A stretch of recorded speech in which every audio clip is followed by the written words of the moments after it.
세 분 주제 발표를 듣고 나니까 굉장히 폭넓은 분야를 듣고 또 통합적 사고에 도움이 될 것 같습니다.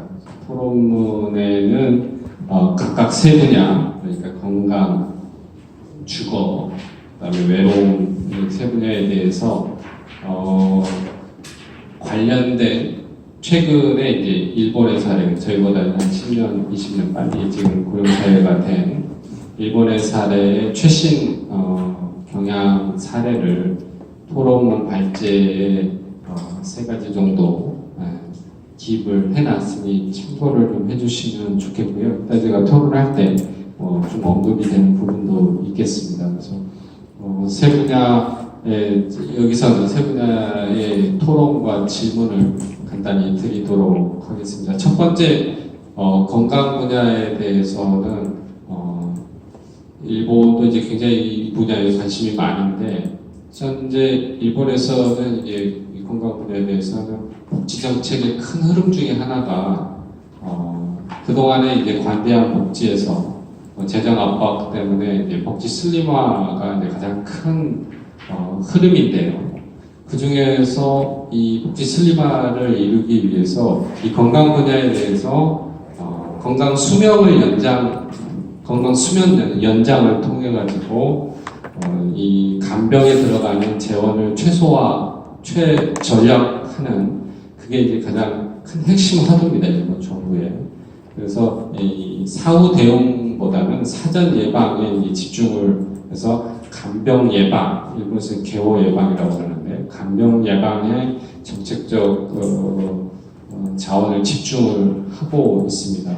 이게 그래서 돈도 많이 들이고 있고요. 어떻게 보면은 이제 예방하는데 치료 사후 대응하는데도 돈이 들어가는데 또 예방하는데도 돈이 들어가기 때문에 이게 또 낭비가 아니냐라는 이제 여러 가지 그동안의 논란이 일본에서도 있었긴 했지만 실제로 이제 시뮬레이션을 해보니까 사후 대응에 들어가는 돈이 너무 이제 크다 보니까 최대한 예방을 하는 게 결과적으로는 적게 먹힌다라는 이제 그 시뮬레이션 결과를 가지고 여러 가지 이제 간병 예방 쪽에 집중을 해서 복지 정책을 수립을 하고 있습니다. 가장 큰 게 우리나라 이제 장기요양보험 같은 경우에 개호보험, 장기요양보험 같은 건데 개호보험에서 등급이 5등급 우리나라도 장기요양보험이 있죠. 거기에 일본에서는 이제 지원, 그러니까 지원이라고 하는데 건강 예방 지원 등급까지 선정을 해서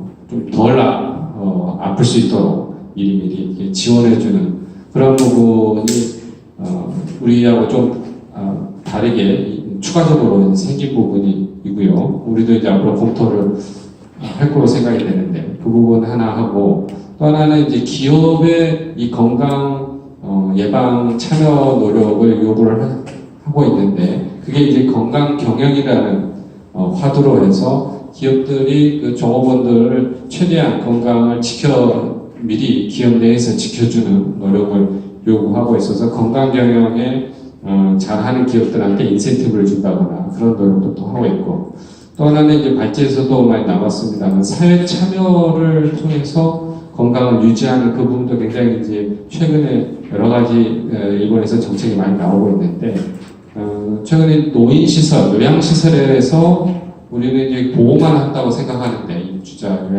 입주자들을 이분들한테 일자리를 제공을 해서 건강을 유지시키는 그게 경제산업성에서 추진하고 있는 일과 함께하는 고령자 건강수명 연장 사업이라는 큰 타이틀을 달고 하는 것 중에 하나가 이 요양시설, 노인시설에 입주한 고령자들한테 일거리를 줘서 그걸 통한 사회 참여, 연결을 통해서 건강을 유지하려는 그런 노력들을 하고 있는 게 하나 눈에 띄고요. 또 치매 환자들을 그냥 보호하고 하는 것보다 실제로 세차장 일을 시키는 그래서 이제 사회 참여 일을 통한 사회 참여를 통해서 이제 치매의 중증화를 완화시키는 그런 움직임이 있습니다. 이런 일본 사례라는 소개를 시켜드리고 다음에 이제 제가 한 가지 우리나라에서 좀 고민을 해야 될 게 우리나라가 이제 사후 대응 간병에 이제 여러 가지 들어가는 재정도 힘든 상황인데 우리나라가 이제 간병 예방, 건강 예방의 또 하나의 카테고리에 지금 단계에서 재정 투입을 어느 정도 할 수 있고 지금 하는 게 맞는 건지 이거에 대해서 우리의 현실은 어떻게 대응해야 되는지 이 건강 쪽에 발표하신 발표자분들에게 의견을 하나 여쭙고 싶고요. 두 번째는 이제 빨리 하겠습니다. 두 번째는 우리 전현수 교수님이 컴플렉시티를 이제 말씀하시면서 관심을 가졌습니다. 일본에서 이제 도야마시에서 이 모델을 좀 활용을 하고 있고 현재 진행형인 것 같습니다. 제가 항상 이제 지금 궁금해왔던 고민도 하고 궁금해왔던 거는 그 컴플렉시티라는 거는 어떻게 보면은 고령자들을 대응하는 재원의 효율화, 자원의 집중을 통한 효율화를 이제 위하는 모델인데, 일본하고 우리나라하고 좀 차이가 있는 게, 일본의 주택 형태는 일반 단독주택이 8이고, 집합주택, 아파트 같은 경우가 2이고, 반대로 우리나라는 아파트가 8이고, 일반 주택이 2인데, 제가 항상 이제 궁금해했던 부분은 우리나라 이제 고령사회에 대응하는 이제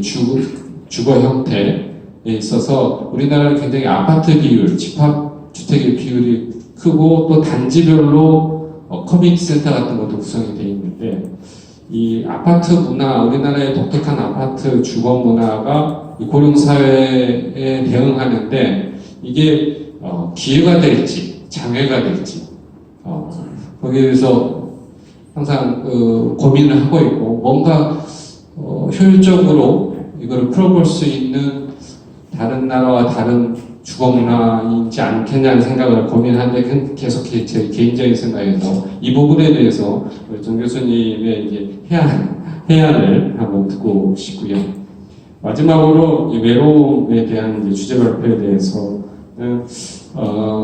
이제 올해 나이 많으신 진짜 초고령자분도 계시겠지만 앞으로 우리나라가 이제 베이비 부모들이 대량 은퇴해서 지역사회로 돌아오고 지역에서 이제 터전을 가고 살아야 될 텐데 이분들도 소위 말하는 이제 지역사회에서 제대로 적응을 못하면 외로움을 통해서 건강 악화하거나 이제 집안에 은둔하는 경우도 있습니다. 그래서 이것도 일본에서도 이게 굉장히 큰 문제가 돼서 지역사회에서 이 베이비 부모들의 대량 은퇴 후에 지역사회에서 어떻게 활약을 하고 하는지에 대한 이제 고민과 이제 정책을 이제 펼치고 있는데 그 중에 하나가 거점이라고 일본에서 표현을 하는데 이 베이비 부모도 그렇고 다른 고령자들도 실제로 집안이 아니고 밖으로 나가서 어디 특별히 갈 곳이 있어야 되는데 그 갈 곳을 통해서 사회적 지역사회에 연결이라고 할까요? 관계, 외로움 해소 이거에 대한 수단이 될 수 있는데 일본에서는 베이비 부모들이 갈 곳을 세 곳을 대표적으로 이야기를 합니다. 이걸 3대 거점이라고 하는데 여러분들 대충 아시겠죠? 첫 번째는 도서관입니다. 도서관 많이 가는가 하고 공원, 산책 같은 거 할 때 또 하나 일본에서 특이한 게 마지막 한 곳이 있는데 또 하나가 어떤 곳일 것 같습니다. 위원장님 한번 3대 거점이라고 하면 베이비 부모들이 밖에 나가서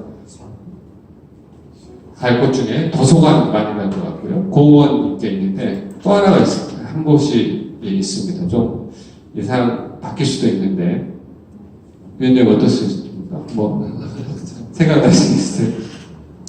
이거 이제 이번에 언론에서 조사를 해서 발표해서 기사를 쓰는데 한국은 산인데 산.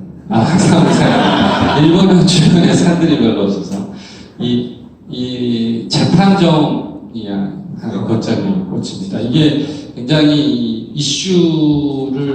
사회적 이슈에 관심들이 많은 세대이고 또 이제 오랜 사회생활을 해왔기 때문에 사회적 그 이슈를 계속 재판정에서 직접 보면서 사회 연결고리, 자기의 이 관계감 이런 걸 느끼는데 그래서 주소 굉장히 이 티켓이라고 하나요? 이 번호표 받고 주소 있고 이런 이제 장면들이니까 그거를 이제 재판정에 굉장히 최소지 씨인가요? 그런 이제 예를 들어 재판이 들어가면 인증샷 찍어서 올리고 그런 현상도 있고 그런데 어쨌든 우리나라에도 베이비 부모들이 앞으로 대량 은퇴해서 지역사회로 돌아오는데 어디 거점 형성, 갈 곳의 마련 이게 굉장히 외로움에서든 사회 활동 지속이든 이게 중요하다고 생각이 되는데 이 부분에 대해서 아까 뭐 공동체 많이 말씀하셨는데 공동체 부활까지 아니더라도 이 거점 마련을 어떻게 우리가 고민을 해야 되느냐라는 부분에서 정 교수님의 견해를 묻고 여기서 토론 마치겠습니다.